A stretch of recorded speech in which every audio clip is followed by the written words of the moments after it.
Join Sid for this edition of It's Supernatural. Je crois que beaucoup d'entre vous ressentiront ce que je ressens en ce moment. Je parle à l'un de mes invités préférés, quelqu'un qui porte la présence de Dieu et presque la motte la plus forte, sinon la motte la plus forte de tous ceux que je connais, et Diane Nutt. Je me suis souvenu de quelque chose qui s'est passé il y a 9 ans et auquel je n'avais pas pensé depuis 9 ans. Ce qui signifie que Dieu veut que vous entendiez ceci. C'est ce que cela signifie pour moi. Nous étions dans un restaurant à New York. Je venais de parler ou d'organiser une émission pour, je crois que c'était pour TBN. Et vous étiez l'un de mes invités et nous sommes sortis pour un repas. Et ma cousine était là, qui est juive et ne croit pas dans le Messie. Et vous savez, ne croit pas à quelque chose comme ça du tout. Et elle était assise en train de prendre un repas. Et j'ai remarqué qu'elle tenait la main de Diane.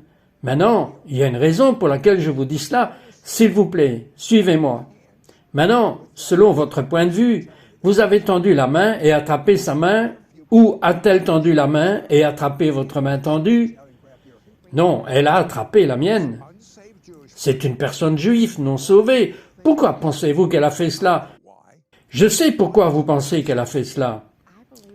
Je crois que Dieu l'attirait avec son amour. Je sais, mais c'est au-delà de ce qu'une personne non sauvée, qui ne vous connaît pas, ferait.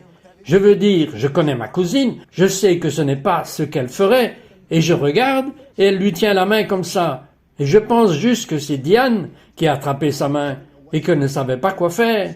Et donc elle a juste tenu bon. Mais c'était juste le contraire. C'était l'amour littéral de Dieu. Cet amour de Dieu. Comment pensez-vous que vous... Je veux dire, j'ai beaucoup d'amis qui lisent la Bible à juste titre et font ce que dit la Bible et font preuve d'amour. Mais je ne ressens pas autant ce que je ressens en vous. Comment est-ce devenu si fort en vous?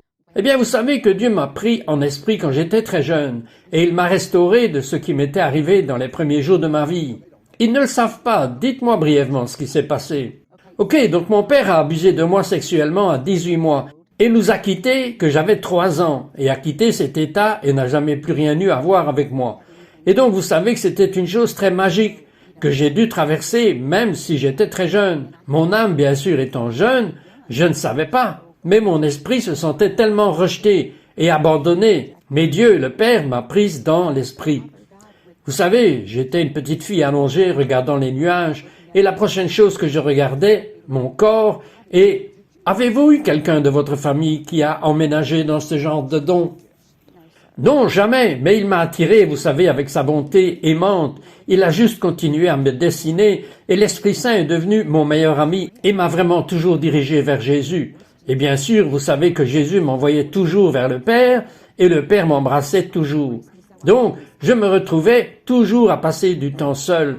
Si des amis venaient, je ne jouais pas avec elles. Elles jouaient avec mes sœurs parce que je me cachais sous le lit ou dehors. Je me cachais quelque part juste pour être seul avec lui, parce qu'il m'embrassait avec son amour et c'est probablement la plus grande chose que j'ai jamais vécue dans ma vie. Pourquoi pleurez-vous?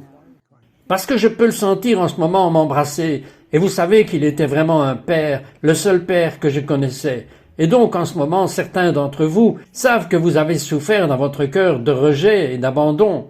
Mais l'amour de Dieu est ici en ce moment. Si vous commencez juste à l'embrasser, sachez qu'il vous aime et que son amour va apporter la guérison à votre cœur en ce moment. Vous dites gloire à Dieu, c'est très important. Vous m'avez envoyé 2 photos. Une photo où vous étiez en train de parler et la photo suivante était après que le nuage de gloire soit venu. Et c'était tangible, je veux dire, c'était physique, c'était visible. Vous pouviez voir cela. Cela vous arrive souvent? Oui, cela le fait, ça se passe depuis plusieurs années maintenant, en fait quelques décennies, et ça continue de plus en plus. Ce matin, un ami à moi m'a dit « Je regarde beaucoup la télévision chrétienne et ils disent tous qu'ils ont la gloire. Mais quand vous avez la gloire, vous n'aviez pas besoin de le dire, ils le verront, ils le sentiront, ils en feront l'expérience. Jésus n'a pas dit « Écoute-moi parler et tu verras la gloire ». Ils ont ressenti ce même amour que celui qui venait de vous, cette même gloire venant de vous. C'est pourquoi ma cousine a attrapé votre main. Oui, mais le nuage de gloire a emménagé. C'était la gloire ambrée. Cette année, quand je servais dans le Missouri, la gloire du Seigneur est venue et Dieu est juste venu m'embrasser. et juste me servir, et la prochaine chose que je sais, c'est que la gloire ambrée était là. Maintenant, en fait, je ne veux pas vous emmener trop loin, mais vous faites référence à quelque chose auquel je n'ai jamais entendu beaucoup de gens se référer, bien que ce soit dans la Bible. La gloire ambrée. Qu'est-ce que la gloire ambrée? La gloire ambrée, c'est quand nous allons, je pense à une couleur brunâtre pour ambrée. Mais les gens parlent d'un bronzage clair. C'est toutes ces couleurs ensemble. Mais ce qui s'est passé, c'est que lorsque j'étais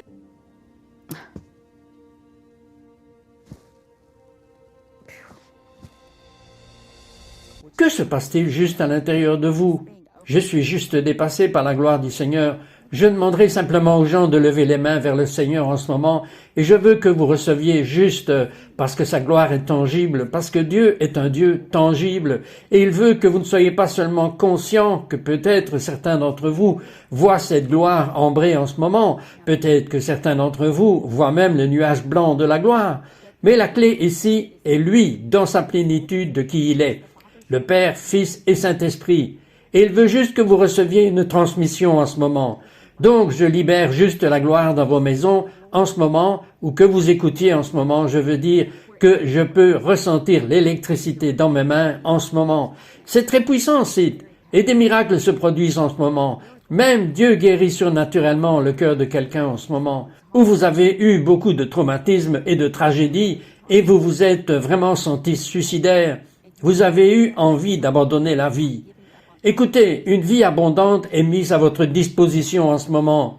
Je peux littéralement voir la gloire bouger en ce moment, même dans ce studio où nous sommes. Le nuage de gloire est présent, mais des miracles sont mis à votre disposition en ce moment. Je peux le sentir, et pendant qu'elle parle, c'est presque comme dans le temple d'Ézéchiel, où l'eau était à la cheville, puis au genou, puis à la taille, et puis si haut que tout ce que vous pouvez faire, c'est de nager. Vous allez nager maintenant. Quel est le précédent biblique de la gloire ambrée? Où est-ce dans la Bible? Ok, c'est dans Ézéchiel 1, verset 27, Ézéchiel 1, verset 4 et Ézéchiel 8, verset 2. Mais ce que j'allais dire, c'est qu'il y a un moment, avant d'être dépassé, c'est que nous devons continuellement aller à l'autel de Dieu. Et nous n'avons pas besoin d'être dans un bâtiment ou dans un édifice, mais c'est donner notre cœur à Dieu et donner nos corps en lui présentant nos corps comme un sacrifice vivant. C'est presque comme si je ne pouvais pas parler de quelqu'un d'autre. C'est presque comme si nous le savions et que nous l'oublions à cause des affaires de la vie. Et vous dites que nous devons continuellement dire « Ah mon Dieu, merci pour ta bonté. Ah mon Dieu, merci pour ce que tu as fait dans ma vie. Ah mon Dieu, merci pour tout, chaque jour. Je ne peux pas vivre sans toi. » Être juste reconnaissant. Et cela va attirer la gloire de Dieu. Le synonyme de la gloire ambrée est la bonté de Dieu. Comment pouvez-vous consciemment faire cela? Vous le savez, tous les jours, comme je le disais, je présente mon corps comme le sacrifice vivant, parce que je veux que Dieu m'utilise. Je veux être un pur vaisseau. Et donc, quand je vais à cet autel, et que je dépose des choses, et que je lui permets de brûler ces choses dans le feu de Dieu, il vient, parce que Dieu nous baptise dans le Saint-Esprit. Et le feu, non seulement pour, vous savez, waouh, et tout le monde est excité, c'est pour venir brûler ces choses. Et en cela, nous sentons l'amour du Père et la gloire se manifester au milieu du feu. À chaque fois qu'elle dit le mot amour, cela augmente. Saviez-vous cela? Oui, j'ai senti le changement d'ambiance dans l'atmosphère. Et donc, comme vous l'avez dit, le remercier pour sa bonté. Le remercier qu'il n'y a rien qui puisse jamais nous séparer de son amour et que si nous lui donnons continuellement nos vies quotidiennement et que nous allons toujours à l'autel, ne laissez jamais l'autel être brisé. Parce que nous voulons toujours le feu sur nous. Nous voulons que le feu brûle en nous. Et ainsi, quand nous vivons dans cet endroit qui nous donne accès à la gloire de Dieu, se manifestant, parce que la gloire manifestée dans le Lévitique, elle s'est manifestée dans le feu, dans la Shekinah, la gloire de Dieu. C'est ce que dit l'Écriture. Et donc, nous devons nous humilier et nous devons choisir d'aimer Dieu, de nous aimer et d'aimer les autres. Quelqu'un a écrit un livre une fois et vous l'avez simplement paraphrasé. L'amour est un choix. Je ne vois pas cela avec vous, même si je le vois juste sointé de vous, et vous n'avez rien à faire. Elle pourrait lire le menu d'un restaurant chinois, et l'amour de Dieu se déverserait. Bien, vous savez que ce que nous devons continuer à choisir, c'est d'aimer. Donc, si vous choisissez assez longtemps, cela sortira de vous. Ça va sointer. Je veux que ça sointe de moi comme de vous. Eh bien oui, mais nous devons continuer à mourir à nous-mêmes. Waouh, nous ne voulons pas entendre cela. Qu'il y a peut-être un autre synonyme à mourir à soi-même. Non, vous avez raison. Parce que Paul a dit, je meurs tous les jours. Donc si Paul devait mourir, oui. Et ce n'est plus moi qui vis, mais Jésus m'a envoyé sa parole, je suis une épître vivante. Et donc si on fait juste ça tous les jours, ce n'est pas difficile, c'est juste une question de s'abandonner à lui. J'aime le mot s'abandonner. Parfois vous devez dire mourir, parce que rappelez-vous que Paul a dit de se mortifier. Il a dit de mortifier les actes de votre chair. Il a dit de la tuer. Donc nous devons tuer cette chair. Nous devons mourir à nous-mêmes chaque jour et nous abandonner à lui dans sa vie. Pouvez-vous me donner un exemple pratique en une journée, même si ce n'est pas nécessairement vous, où il pourrait y avoir une reddition en cours dans une situation? Bien, si vous étiez de mèche avec votre conjoint, ok? Vous pouvez répondre de votre chair, ou vous pouvez vous rendre au Seigneur et l'abandonner par amour, et l'amour, ça fonctionne toujours. Et vous êtes réellement toujours à la maison pour beaucoup d'entre vous. C'est probablement pourquoi j'ai été rapide là-dedans. Vous savez, une fois, parce que la parole de Dieu dit de pardonner 70 fois 7 fois, donc cela fait 490 fois en une journée. Et donc une fois je pardonnais à mon mari, c'était il y a des années, ok? Et donc je marquais chaque fois que je lui pardonnais. Et je suis arrivé à 30 fois. Et j'ai dit que ça n'en valait pas la peine, Seigneur, je vais juste oublier ça. Je lui pardonne et je vais oublier ça. Et donc oui, vous faites des choses pratiques, parfois vous devez faire des choses comme ça, parce que nous ne comprenons pas à quel point Dieu nous aime. 490 fois, c'est beaucoup de fois.